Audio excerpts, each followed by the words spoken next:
and you are Muslim, there's this hashtag that goes around, you know, being black and Muslim. I've got asked questions as a black Muslim in America, you know, did you accept Islam in jail?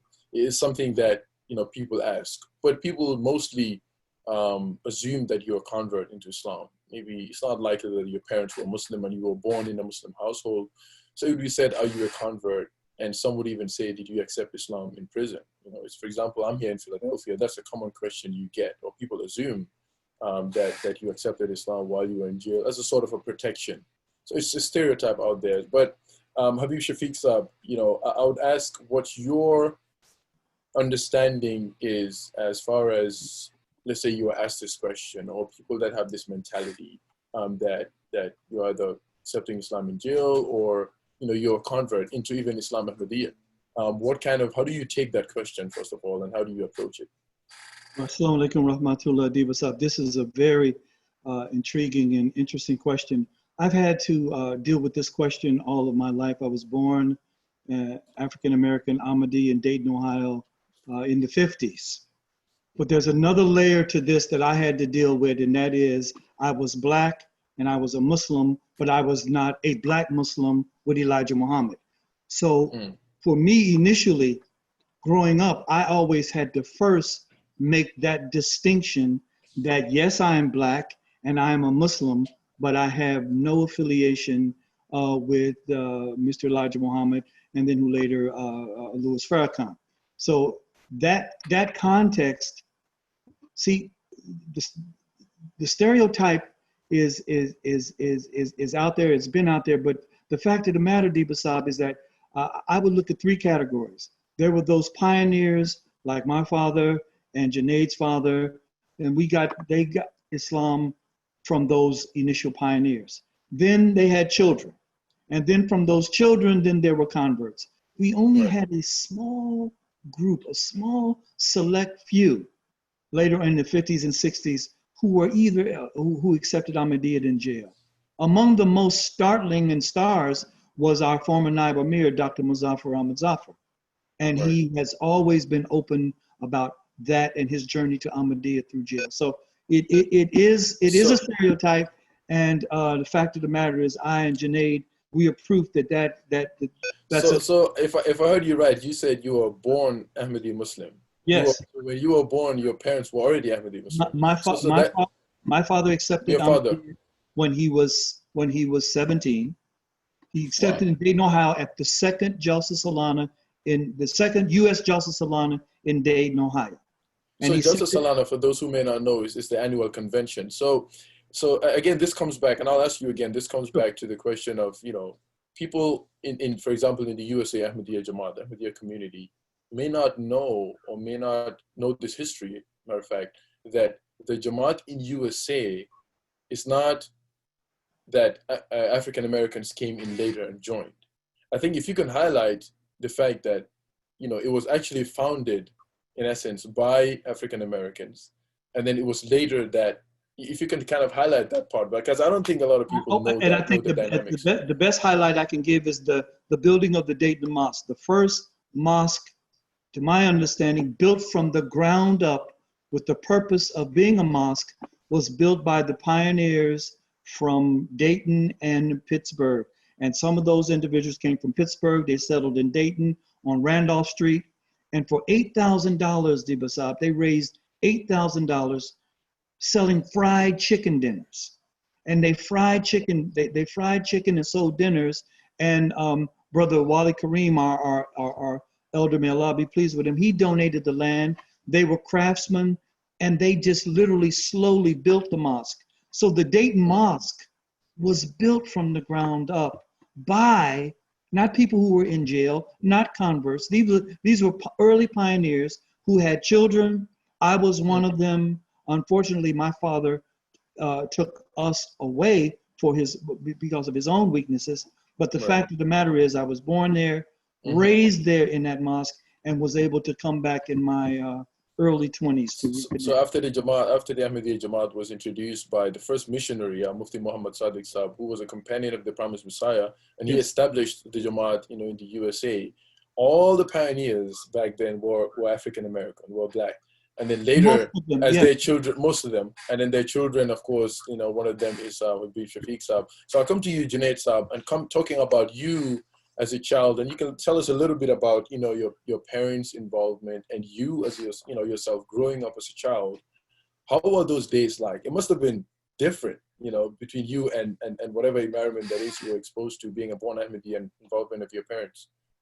Yeah, assalamu alaikum, everyone. Yes, you're absolutely right, Imam Saab. So my father, he converted in 1971 in New York to Ahmadiyyat, and my mother, she converted not many years after him. And they made the conscious decision that they wanted to raise their children as Muslims in America. And so I was born in, you know, 75, and my entire life was an extension of their desire to be Ahmadi Muslims and to raise their children in that capacity. So of course, you could imagine, you know, back in those days in America, to be a Muslim, this is, you know, pre 9/11, you know, no one really knew what Islam was. You know, we weren't in the newspapers every day, and so this was a very new experience for most people. You know, so this is the environment that I grew up in. You know, my mother, who was born Sarah Elaine Robinson in Tacoma Park, Maryland, at one point in her life, after hearing a khutbah, a speech from our third Khalifa, Hazrat Mirza Nasir Ahmed, may Allah be pleased with his soul, decided that she wanted to wear the full niqab, you know, in her everyday experience. And this, you know, I mean, I think about that all the time. Whenever I have to conjure strength to do anything, I think about her decision to do that at that time. And, you know, as the only person in her family to be a Muslim, the only person in our community to identify themselves and be out in the community as Muslim in that capacity, and raise 4 children who had to all go through school and were all dealing with the challenges of trying to fit in, and having the baggage of a mother who has chosen to wear this niqab, this Muslim identifier. And it was very difficult growing up because, you know, you just want to be like everybody else and you want to identify as everyone else does. But my mother, who had made a commitment to present herself in a particular way and to express her faith in a particular way, said that this is key to our upbringing. I can't imagine the courage that had to go into that, knowing that your children are uncomfortable and that, you know, that you're fighting for a higher ideal. And it's all about faith to say that this discomfort that I'm putting my kids through right now eventually will bear fruit in the long run and will turn into strength in them in the long run. And we had no idea, you know, we're just trying to be who we are and trying to fit in with all the kids in this classes. And, you know, growing up as an African-American, as a Black man in America, there's an identity that you're expected to kind of fall into. And as we grew up, I tried to take on that identity myself and thought that there could be some kind of succor and support and advancement in that, and got drawn into, you know, everyday society as it presents itself, and all the trappings of American society is, you know, are the things that I try to draw into my life. But only through the prayers, the dedication, the guidance of my parents, and the foundation that they set, am I able to be here today. You know, there's no magic thing that I did. There's nothing that I did. Everything I did was to try to push myself away from the guidance and the traditions and the principles that my parents were trying to instill in me. And it was only through their prayers. It was only through their prayers and the prayers of our uncles and, you know, their contemporaries that guided us through it and got me specifically to this place that I am now. So I know everything that I tried to get myself into. I think that kind of, you know, finding yourself, finding your place in society, and also seeing that, you know, my mother's wearing this niqab, and come on, like, how do I'm sure that, but you always had something to come back to because your parents always were there, strong Ahmadi Muslims. And for those of us, you know, who know your father, and I'm sure a lot of people, Huzur did an amazing khutbah about your mother, and had an opportunity to listen to that. I mean, it's just phenomenal. But just to have that stronghold as family was great. But the third panelist, Daud Ahmed Saab, Assalamu alaikum, Daud Saab, didn't have that, like the two of our other panelists. You were one of those that Junaid had to kind of, okay, I have my other folks who are not Ahmadi Muslim.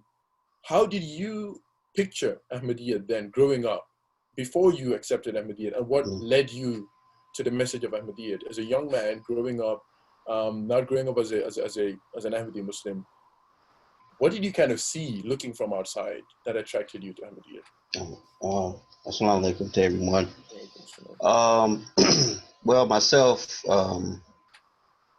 prior to me becoming Ahmadi, I had no knowledge of what Ahmadiyya was, never heard of Ahmadiyya. I knew two brothers that were Muslim, Brother Jamil Gori and Brother Abdul Jalani. I didn't know them personally, but I knew who they were. I knew they were Muslim. I didn't know about Ahmadiyya. I was about 16 when I accepted Islam. After reading the autobiography of Malcolm X. I didn't know anything about Islam. I just knew I was going to be Muslim. Not I wanted to be Muslim, but I was going to be Muslim. I knew Muslims didn't eat pork, so I stopped eating pork. That was the first thing I did. And then after that, it was just really, a lot of research. What was prevalent at that time, this was the mid to late 80s. The music played a large influence in it. The hip hop artists of the time were conscious. They talked about Africa, knowledge of self, finding your roots. And Islam was a tool in a lot of these rappers' music. Islam signified strength, power. It signified breaking away from the chains of white America, becoming a real man, these types of things. So I knew I was going to be Muslim. I studied the nation for a brief period. All I knew was the Nation of Islam, the 5% Nation, which is an offshoot of the nation, and quote unquote Orthodox Islam. So I studied the nation, and there was some of their doctrine that just didn't sit well with me. I have a lot of respect for the nation, but in terms of the doctrine, it's kind of shallow. So I met an Ahmadi brother, and Brother Waleed Ahmed. We worked together, and he explained Ahmadiyya to me. He gave me the biography of the Promised Messiah. When I read that book, I was just hooked to his personality. It was as if I had met him myself. So then when I got some of his books after that, I think the first one was Jesus in India, then the Philosophy of Teaching and Art Teaching were a few other books that I got. But everything that Islam represented, it was in this man. He was powerful. He was strong. He was a man. He was fearless. He stood on what he believed in. He stood on it. You could tell that this man was ready to die for what he believed in, and you could tell that this man was, or at least I could tell that he was truthful. So I made a pact within myself that until something comes along that's better than this is what I'll be a part of. And the more I got into his readings, the more I fell in love with his teachings. Man, he's to me, hands down when it comes to the written word, in the history of recorded history, he's the greatest writer, bar none. It's not even close. And my love of reading and books and stuff like that, kept me connected with the Jamaat. So it was a process, but I think, Allah was guiding me each step of the way. So I think that's beautiful. I think for a lot of the young people who are watching here, I know, Brother Dawood personally, and I remember, if you don't mind me sharing this, when we went to Qadian, man, we went into this bookstore. This guy was going to the back, and he was like, it's like he's sniffing around looking for any book in English, that might have been translated, that he didn't read. We had to drag him out of that bookstore because he wanted to read every book. He wanted to buy every book. So I can really relate, when you talk about reading and seeing. It's like You know, when I talk to you about the promise of science writing, the way you lay it out, you know, it's absolute love. But Brother Habib Shafiq Saab, you growing up, you had a different path. Here it is, Ahmadiyya presented to you on a silver plate. You know, you knew it all. But at some point, you went through struggles. You know, tell us a little bit about your journey when you went sniffing around a little bit, maybe the Black Panther. And we talk about this Black power now. That's what's going on now. When you saw a taste of that, how did you react to that, you know, in contrast with Ahmadiyya? And then what happened? We might have you muted, Habib Saab. Yes. Can you hear me now? Okay, please. Yes, Okay. please. Yes. Yeah. Jazakallah. Yes, I was 16 years old. I worked in the heart of West Dayton at a drugstore, and 3 doors down from this drugstore was the Dayton chapter of the Black Panther Party. We had all heard of the Black Panthers, and we respected them and admired them. I had no thinking or inkling of joining or anything like that. But I worked in the drugstore, and their Minister of Information, Minister of Defense would come in there often. But rather than give you a long litany about the Dayton Panther Party, for me, my father had separated us from the Jamaat. And this whole notion that we see now with George Floyd, it has been occurring ever since I was a boy. And we saw this. And so one day this guy, he comes into the store, he buys something, he starts talking to me. He had these newspapers. He gave me a newspaper, went right to the back of the newspaper, said, I want you to read the 10-point plan, and we're right down the street, brother, if you have any questions, etc. So for me, not having that Jamaat connection, but it was something that Brother Junaid said yesterday. I think even if I would have had that Jamaat connection, the Panthers had such a strong allure because they seemed to be doing something about the social justice issues. In their platform, number 7, number 10, still resonate with me that we are against, we want the police brutality against our people to stop. We want justice and peace. So for me, I was in the closet. I might as well have been a drug user or something else. I was in the closet. My father had no idea because I was sneaking my uniform, the Panther uniform. It's all black with the beret, the glove. I kept it in my car. One day he caught me and he was very disgusted. And he just simply looked at me and he said, boy, if you think that there's any wisdom above Hazrat Muhammad Mustafa sallallahu alaihi wasallam, then I didn't do my job. And Habib, there's no wisdom above Muhammad. Your father told you this? My father told me this. And yet, but there was still this pull, still this allure. So it was some years later when I went on to college that I began to see this whole attraction. I pretty much had a journey like Brother Dawood. I began, though I was born in Ahmadi, I began to study and read the books for myself. And so by the time I was going to be a lawyer, so I was majoring in pre-law, I was a prolific reader, and I read Invitation to Ahmadiyyat. When I read Invitation to Ahmadiyyat, I'd already taken 2 or 3 philosophy classes and some other things, and it was absolutely startling and striking. So I wrote my father a letter and said, Abu, after reading and believing and studying all these isms, I really understand that Islam, I didn't understand the difference between Ahmadiyyat and Islam. I understand that Islam is my roots. Islam, would you come to the campus and begin to teach us? And he did. So for me, I was attracted to a group who was advocating social change. I thought that this was the way to go. I had no idea of my father's wisdom until after I got older and I connected with Hazrat Khalifatul Masih III in Qadian, in Rabwa. And I know you had a phenomenal journey to Rabwa and Qadian. That's when I began also get to that see. so you can enlighten us about that as well. But the Junaid, you know, in those days as well, like Brother Habib Shafiq Saab said, this fight that's going on now, George Floyd and black people, black activism, you know, it didn't start now. You grew up, there was phases, you know, even in your time when you wanted to, I would assume that you also wanted to stand up for your people. Yes. But you're also an Ahmadi Muslim. You stayed in. Your father, after all the teachings that he tried to present to you, how did you keep that balance?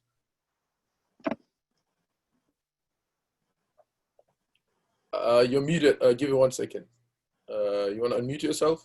Oh, I'm sorry. Yeah. So the honest truth is I didn't keep the balance. When I was younger, uh, I I looked for an opportunity to rebel against my parents, against society. That I saw things as being imbalanced, and everything on TV, social media was showing African American men fighting the power, going against the system in various ways. Even through criminology, through drug dealing, through things like that, was a form of rebellion. It wasn't necessarily seen as a crime in some communities. It was an opportunity to extricate yourself from an imbalanced system and to take some ownership of your own directions in life. And so there's a lot of different things that I got into, thinking that these would be the things that give me this sense of satisfaction. Yes. The entire time that I'm engaging in these things, I'm coming home and my parents are on the prayer rug crying, and I'm behind them thinking about how I'm going to get back outside to the next party or the next thing that's going on. Yes. Yes. And that was, that was my, teenage and, young adult years.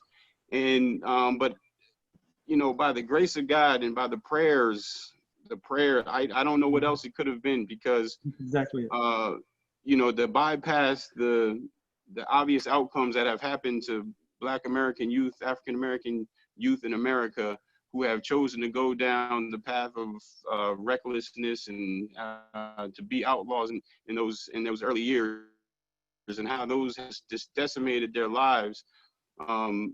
By the grace of God, a path was set for me to where I was able to bypass most of the harm that came through that type of lifestyle, until I was old enough to be able to analyze a situation. And by the grace of God, I had a foundation that I can look back to say that this is what I want. And the trajectory that I'm going is not going to get me there.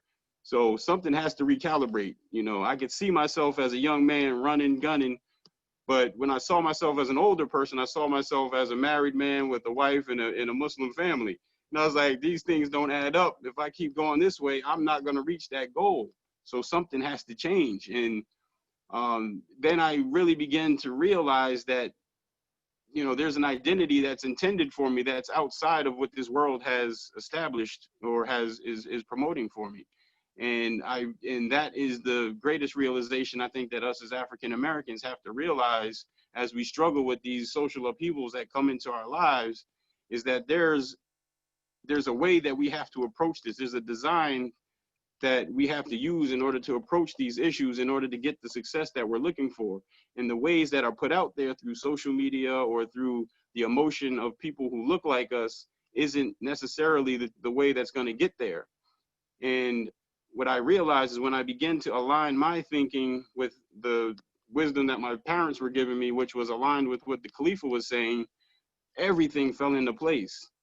And the place that I'm at now can't be described as anything other than a miracle, but it's a miracle established through the guidance of Caliphate.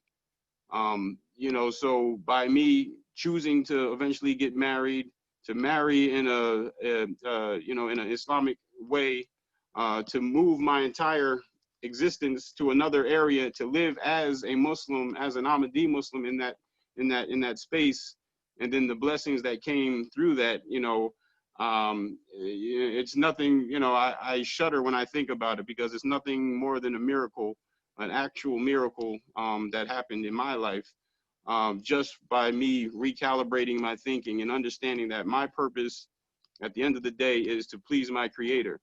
And it's not to please anyone else, no one who looks like me, no one who sounds like me, not even my parents. It's to please my Creator. And my parents, right, the best thing that they did was to show me that was the purpose of my life, and to give me over to Allah through Caliphate. And so Brother Junaid also, and I'm sure not to say that you're not proud of being Black. I know some of the efforts that you're doing, some of the civic efforts that you're taking in your own community, in being part of this, struggle that Black people are going on that are going through in this country, but not, if I'm getting you right, we're talking about identity here, how Ahmadiyyat became, or did it become your identity eventually? And how did that balance up with you also being Black without neglecting your people or the fight? Well, that's the interesting thing that happened, is because, I love my family. I love my people. I love the struggles, the resilience of, people who have brown skin, who have gone through the trials that we've gone through. But at the end of the day, I realized that my identity is greater than just the experiences that, I've had because I have brown skin, or others have had or our connection because we have brown skin. And my identity now has become Ahmadiyyat, because through that system of Ahmadiyyat, everything gets served through that. So Right. I now have an opportunity to serve my people in a way fully that I had never even thought of in the past, where I can set a positive example, where I can, my heart can bleed and yearn and desire to help them, and that opportunity to help them is there in so many different ways through all the programs that the Jamaat has put out there.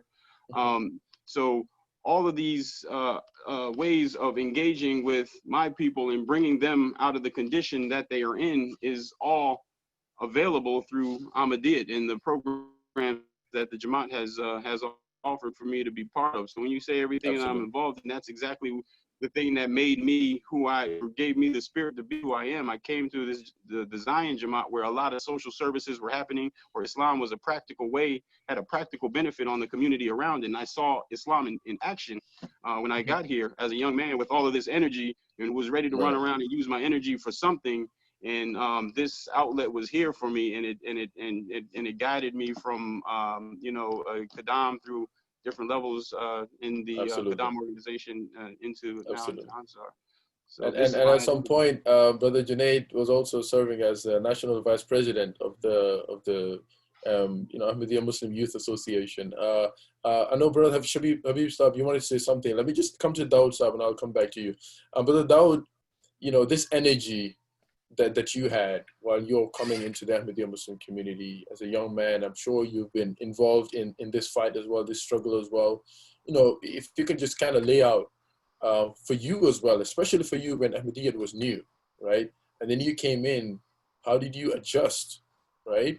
Did maybe you had to get rid of some friends. Maybe you had to, they may even say, okay, are you leaving your peoples now, right? Did you kind of go through a sort of struggle like that, where you kind of had to strike that balance between old friends, being an Ahmadi? Did you feel that you have to leave anything behind? For me, my transition was fairly easy. Prior to me accepting Islam, I really didn't. I mean, I hung out with friends, things of that nature. I didn't really have any bad habits or anything like that. I think it was just more of a matter of us kind of growing apart, like friends do sometimes. Not necessarily that I had to cut them off or anything like that. I would say my circle got smaller, and it more included Ahmadis than anything else. But as far as the transition, I mean, it was fairly easy for me. Again, at that time, Islam was looked at as it was being pushed like, this is the black man's, this is your natural religion for the black man.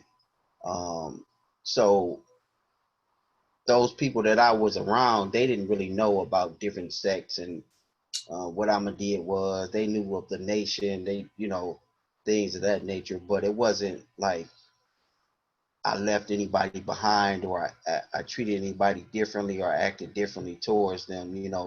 I'd always been one of the more intelligent people in my circle. So, I think they just looked at it in terms of that. Like, I was always smart, I was always reading. So they just looked at it like as an extension or elevation from what I had been doing. A lot of my friends encouraged it. Some of them years later came back and said that they wished that I had been aggressive in trying to bring them into Islam.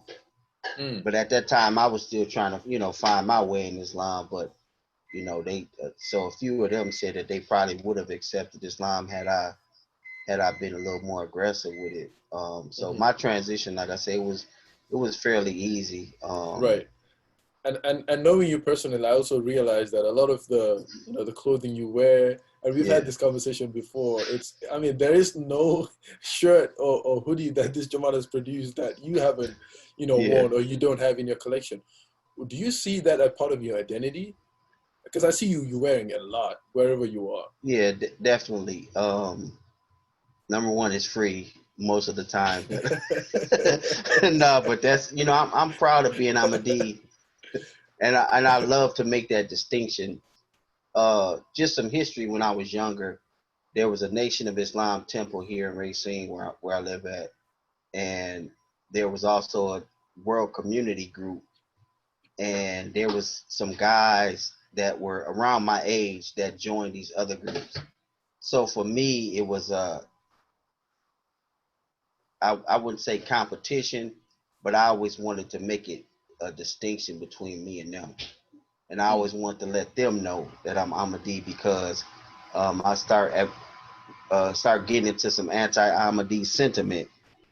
And so my approach to that was like, bring it on, whatever y'all want to debate, whatever y'all want to do, bring it on. So I'm Ahmadi, this is what I am, So it was an act of aggression on my part, but I just mean the Jamaat is all I have, that's all I know. So I'm proud to always represent the shirts. And then now, we've become more streamlined with the shirts and the hoodies and things of that nature, to where we got messages on there.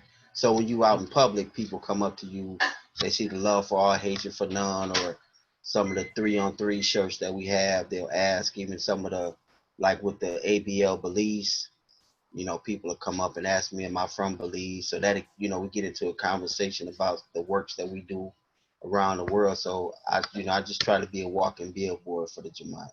Which one are you wearing now? I'm seeing a new. I haven't seen this one before. This is the Promised Messiah. There's a brother out in California. Wow. He's always at the Jalsa. Elahi one. Right. He has different. I got a few pieces from him. So you actually walk around in these? Oh yeah. Oh man, nice. Yeah. Okay, Habib Shafiq Saab. We'll track back a little bit. We talk about the Jamaat, being majority African American as pioneers in the USA. But Alhamdulillah, by the grace of Allah, this Jamaat continues to grow wherever it is. We had, influx of immigrants started coming in, mainly Pakistanis. You being born in an Ahmadi household, growing up, maybe used to seeing majority, 90% African American, with the pioneers, their children and converts. And now, Pakistanis started coming in. I know African Americans did a lot of sacrifice to accommodate our brothers.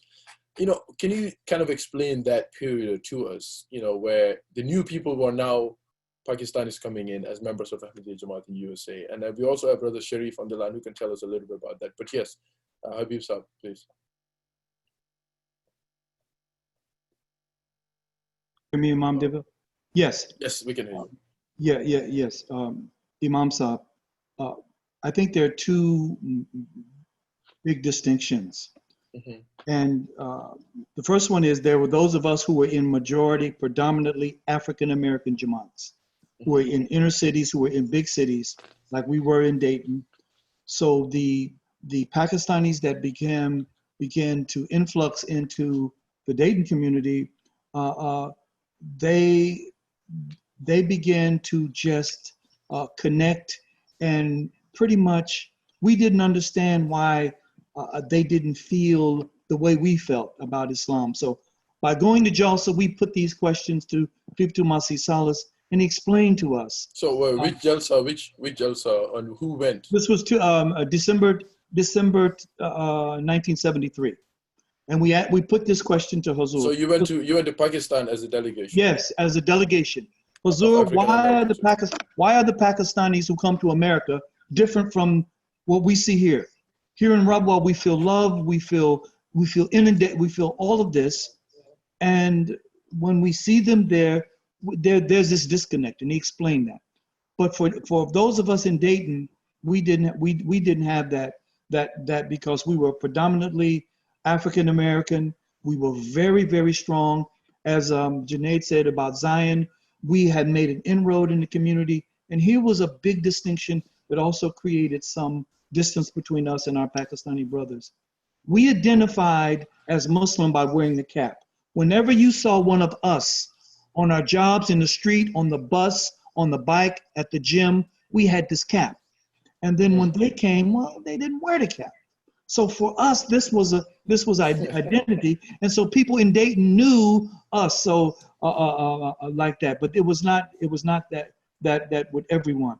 For an example, there was a Pakistani brother who visited Dayton, and he came there. He was trying to become an intern, and rather than live with a Pakistani family, he chose to stay with the original pioneers who built the Dayton Mosque. They rented him a room. He stayed there, and he was so loving. He was so friendly. He was just like those individuals that we met in Pakistan and in Qadian.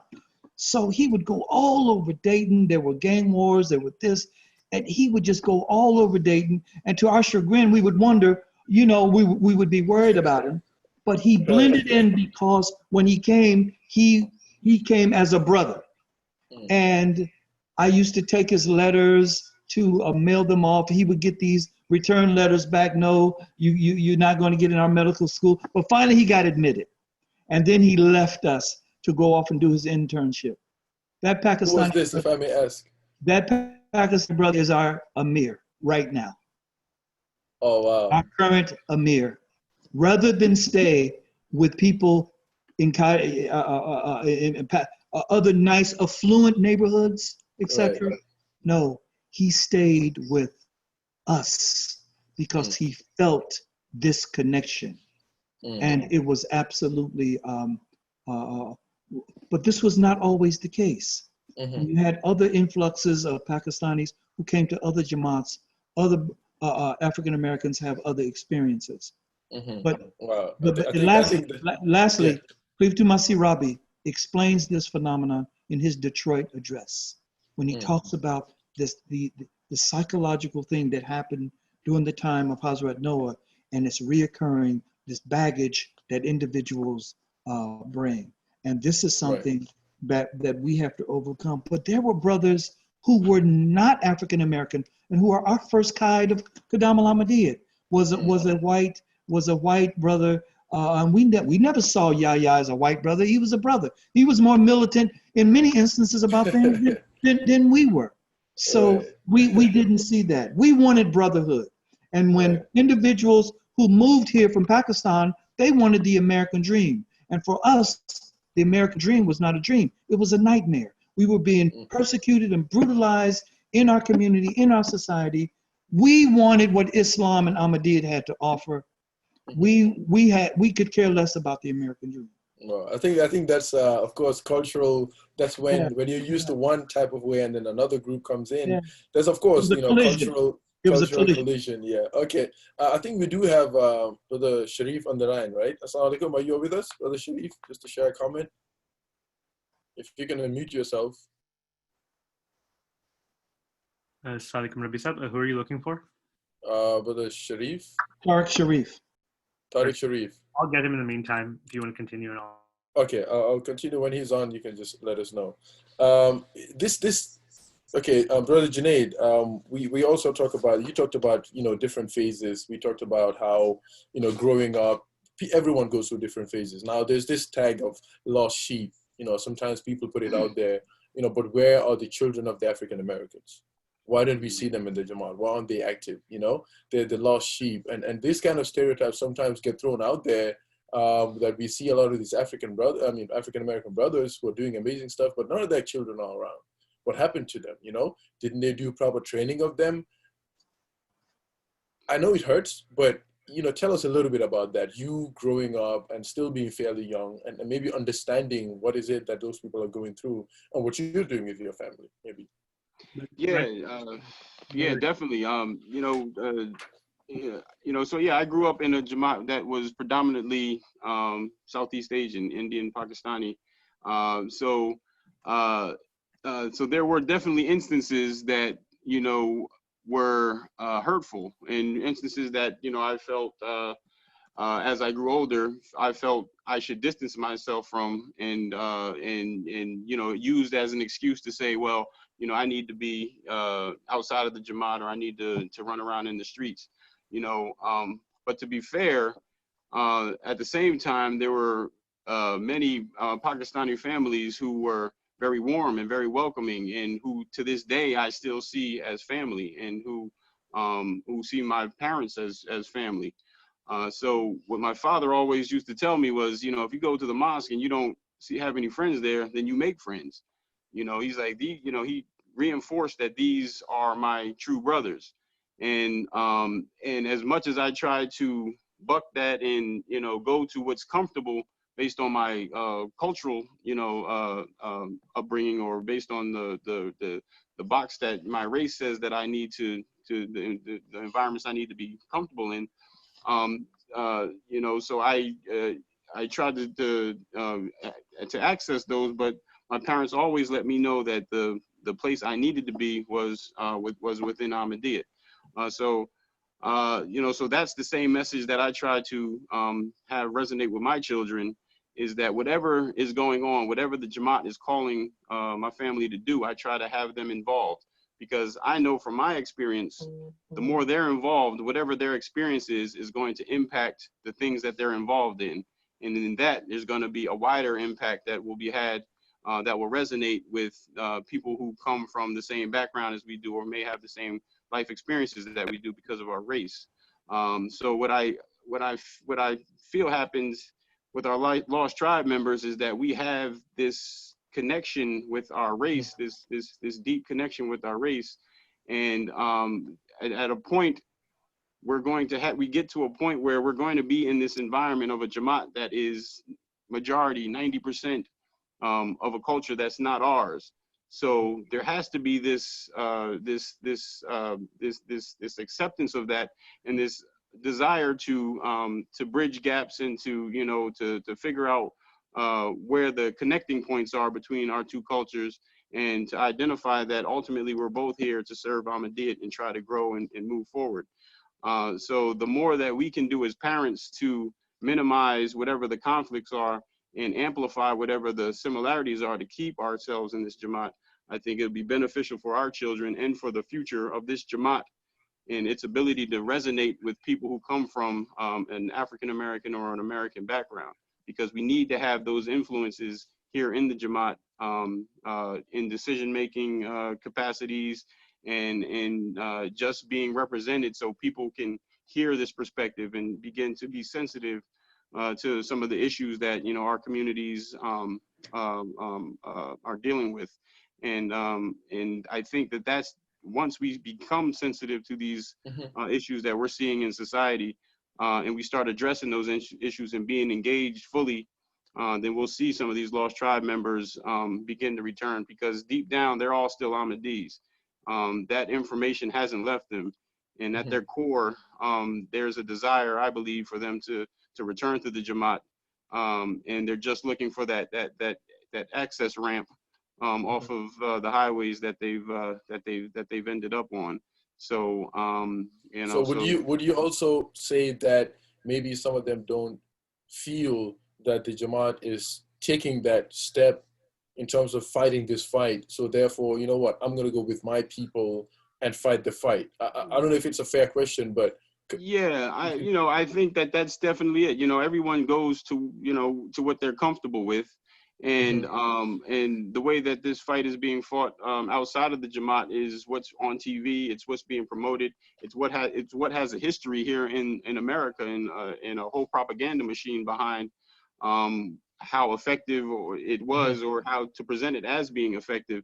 So if we're talking about the African American struggle, it's very easy for African Americans to connect with the struggle that's been portrayed on the outside, and be drawn toward those groups that are acting in that Absolutely. capacity. Yeah. And we have a comment here from Brother Zarek. He says, the bridge goes both ways, though.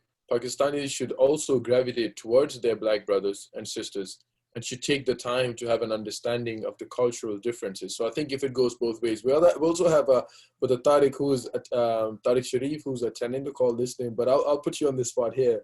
Just to tell us, Brother Tariq, Assalamu alaikum. Tariq Sharif. Yeah, so we don't mostly we don't talk about white Ahmadis, right? So Brother Habib Shafiq wanted to have you in there to just tell us a little bit about your experience growing up, your father and you being, your whole family being in the Jamaat. What your experience has been, growing up as far as these things are concerned. Assalamu alaikum. Yes, I'm going to use some words that Brother Habib once shared with me because he captured it perfectly, which is the sense of being a minority within a minority within a minority. And it's a very strange situation. I think a brother, I believe it was Dawood said it beautifully, that if you don't take on the identity of an Ahmadi Muslim, you can certainly find yourself feeling like a nomad in that you, on the outside world, if you will, call it the world we see when we're not at the masjid or we're not in these beautiful programs, you recognize as a Caucasian white privilege. I've become extremely aware of that even before George Floyd and even before these events, because from a young age, witnessing different things that I did, I just became aware of the Native American and the African American and the plight that many women found themselves in, and many disadvantaged people. I became interested in that, and so you start to empathize and recognize that. So you recognize the white privilege on the outside, and it's kind of a strange situation because I saw my father having the ability, his gift, among other things, was to bring people together from different walks of life. Yes. And so in some ways, as a nomad, you can, like my father did, I saw that you could kind of fit in anywhere and find brotherhood and affinity at any place. But then at the same time, you also don't perhaps maybe exactly fit any place either. But I do think that a couple of very wonderful things happened. First of all, I had the opportunity to grow up as a child in the Baltimore Jamaat, which was almost entirely African American, and probably one of the most beautiful places that you could grow up as a Jamaat in terms of the love and the culture, and I'll say the soul that Jamaat had. There's no way you could exit that as a child without feeling like that was family. And the same I experienced in York, Pennsylvania. I mean, real uncles, African American uncles who I grew up with. And at the same time, having the experience of the fourth Khalifa going to Rabwa for 3 or 4 months in 1983, when Hazura was still there, and being treated truly, I felt like a father, treating us as his family. So that was the platform of which to grow up in an environment in which the Jamaat did become obviously a lot more Pakistanis. But I think one of our other challenges, which my father talked about, and one of his challenges, as most people who knew him recognized, was that he felt that the Jamaat really represented an alternative to a very materialistic, pleasure-seeking, worldly environment in the United States of America. And I think he was dismayed and challenged when he felt that many of the people who came, not through their own fault, but when they arrived on the shores of the U.S., started finding those material benefits and started, he said, this is the whole reason I left Judaism, right, was to come to a community, of brothers. And now, I see many of those same challenges as well. So thank you so much. Thank you so much for that honesty and sharing, your sentiments as well. We're coming towards the end of the program, but Dawood, we can't leave without addressing, what is going on as far as the struggle, of this and the efforts that people are making, taking part in changing the systemic, as many people would describe it, challenges that Black people and other minorities are going through in this country. What do you think personally? And again, everyone here is not representing all black people in America. They're talking about their own experiences. So, Brother Dawood, what would be your comments as far as that is concerned? It's a pretty deep-rooted situation. When these things come up, I always try to go back to the writings and the teachings of the Promised Messiah. And the thing that, for me, that I concentrate on is his teachings about the Dajjal. And you get a true representation of what this society really is. You can kind of see it from the outside looking in. And you can also see these things happen even before they happen. You can see everything lining up. One example is the Promised Messiah talked about Christianity, and he said that eventually Christianity, the belief in Christianity will lead to atheism, and he explained why. And you can see that happening because when I first came into Ahmadiyya, the big thing was Jesus didn't die on the cross. Now you tell somebody that, so what? They don't believe in God anyway. So in terms of what's going on now, it's a lot of layers to it. But when you kind of get through all of the layers, the basis of it is that it's a godless society. And as a result, these certain things will happen. These systems can't continue, or they can't maintain at the rate that they're going right now. So it's two ways for this thing to end. But these systems have to go. People can either accept Islam and accept the Imam of the age on a peaceful level, or we can go through what we're going through now. And what's happening is, in America, what's being used is race to tear everything apart. Different countries, it may be different things, but in America, for the most part, it's race, and everybody is being put into these separate. You got the Mexicans and immigration going on here. You got the blacks and the police going on here. You got white supremacy going on here. But at the basics of it is it's a godless society, and we can't continue. We can't maintain at the rate that we're going. So for us as Ahmadis, it's our job to kind of clean up all of this mess. We have to go out here and give these people the message of the Imam of the age. Like, this is the only way that we're going to straighten this thing out. It's nothing else. So. Absolutely. And towards the end, I have Brother Habib Shafiq Saab. I wanted you to comment on this last thing. I know you told me about it, a trip that you took to Qadian, and that advice you got, that 3 things that you get. Can you tell us about that? And then there's one more question from the audience, and we'll call it a night. To really explain your struggle. Can you hear me? Sorry, go ahead. Okay. Yes. So it must have been, it was just before we were declared non-Muslim, and I came from a beautiful Fajr prayer experience in Qadian. And as you know, the tradition from prayer, if you're able, you walk to the Bahisti Makbar to make the Blessed Graveyard, to make a dua for those departed souls. That morning, I happened to be in the company of His Excellency Barakat Ahmed, who served as the foreign minister, the special advisor to India, to the United Nations there in New York. And he also was the rapporteur for a special committee on apartheid to the UN. So we were leaving, and my always go-to question with any saintly person that I met there in Qadian Rabwa, I said, sir, Your Excellency, I'm leaving for America tomorrow. Would you give me some advice? And we're strolling, that fog, that mist, that cold, crisp air, surrounded by the mango trees with no mangoes on the trees. And without even thinking, without a hesitation, he said, my dear brother Habib, every morning when you wake up with 3 strikes against you. You are black, you are a Muslim, and you are an Ahmadi Muslim. And you have to be excellent and your very best in all 3 of these. And while it sunk to me like a heavy rock on my shoulder, that advice never left me.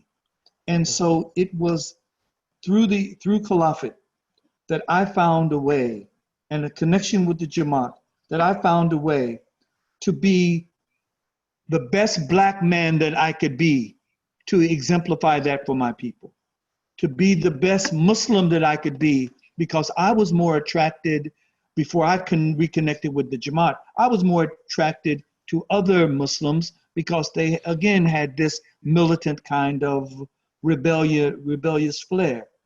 And then as an Ahmadi. So Hazrat Khalifatul Masih, in his October 2014, he gave an extraordinary khutbah on anger worship and anger management. And I would advise any of our young people in the audience, you see these different things. You see all these different things. George Floyd is just a snapshot, but a very profound snapshot. We have been seeing George Floyd's all of our days.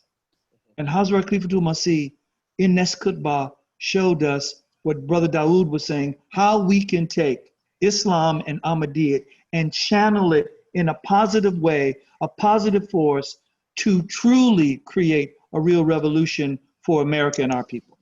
Jazakallah, we are sharp at 9 o'clock. We'd like to end here. We had one last question, and I'll like to just take permission from our viewers to ask Junaid Saab. One last question was, what can Pakistani, Junaid Saab, are you here with us? Rabbi Saab, Junaid Saab had to drop off. Had to go. Okay, Brother Dawood, what can Pakistani Ahmadis do for black Ahmadis in America, whether they are converts or born into Jamaat, to make them feel most welcome, loved, and accepted? He says, I feel that we don't do enough. A lot of companies talk about emphasizing diversity after George Floyd. How can Ahmadiyya USA do the same? It's a short one, if you can. Yeah, well, for me, when I came into the Jamaat, some of the first brothers I met, the Shams family, very good family. It wasn't anything specific that they did, but what grew our relationship was the fact that we put in work together. Like, we worked together for the Jamaat. So the more you around each other, the more you working for the Jamaat, then I think that stuff is organic, it's natural. It'll just happen. Like most of the Pakistani brothers that I'm really close with, that's what it's from. It's from putting in work together. So when you're around each other, it's effort from both groups. Yeah. Okay, But the common point is the love for the Jamaat and the work for the Jamaat. So if you got the love for the Jamaat and you're working for the Jamaat, to me, I think it'll come naturally. It's not anything that can be forced, Alhamdulillah. Imam Dibba Saab, if I may, real quick, to Brother Dawood's point, to our brother's question, you also, our Pakistani brothers, must disconnect the perceptions that America has fed them about African Americans and accept one perception about us, and that is universal brotherhood, unconditional love. And if you put in that work, the Prophet ﷺ said exactly what Brother Dawood is saying. If you travel with a brother, you sleep with him, you eat with him, he becomes your brother. You get to know him. And this is what the Amir did in his youth with us, and why so many African Americans, and just not us, why we are endeared to him because of that. Alhamdulillah. Jazakallah. Thank you so much. It's 9:03. We'll end with silent prayers. I wanted our head of our department, the moral training department, to lead us in dua, but I think he has requested me to do it. Dibba Saab, can you take care of it? We're thoroughly enjoying this program. Okay, Jazakallah. So everyone, please join me in silent prayers, and we'll end the session.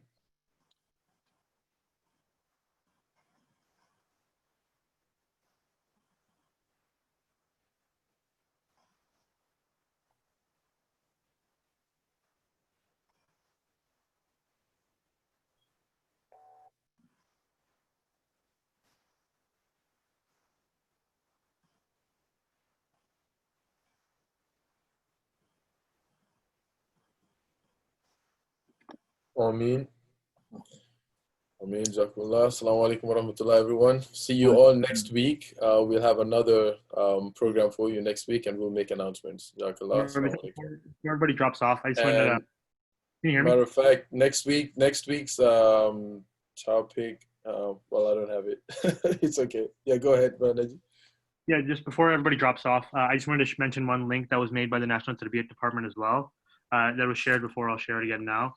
It's a nice document, a resource document for all of our Khudam brothers who want to read more documents, firsthand documents from the African American perspective about the situation that goes on in the United States. There's a few interesting books from Ta-Nehisi Coates and W.E.B. Du Bois, and also some excerpts from Martin Luther King Jr. and a few others. So everybody can check out this link to see that document put together by the National Tarbiyyat Department. So it's in the link that you just shared in the chat, right? Yes, you can go ahead and click it, and then there are links to the documents from there. Okay, so we'll leave the call on so everyone can have access to that. But if you already have it, you're free to go, please. Assalamu alaikum. Okay, so. Assalamu alaikum wa rahmatullah. Wa alaikum assalam wa rahmatullah. Brother Dawood, always a pleasure. My brother, I miss you. Definitely, I miss you as well. Inshallah, you gotta come to Florida when we straighten it out a little bit. Yeah, definitely. Yeah. Assalamu alaikum. Right, Wa alaikum assalam wa rahmatullah.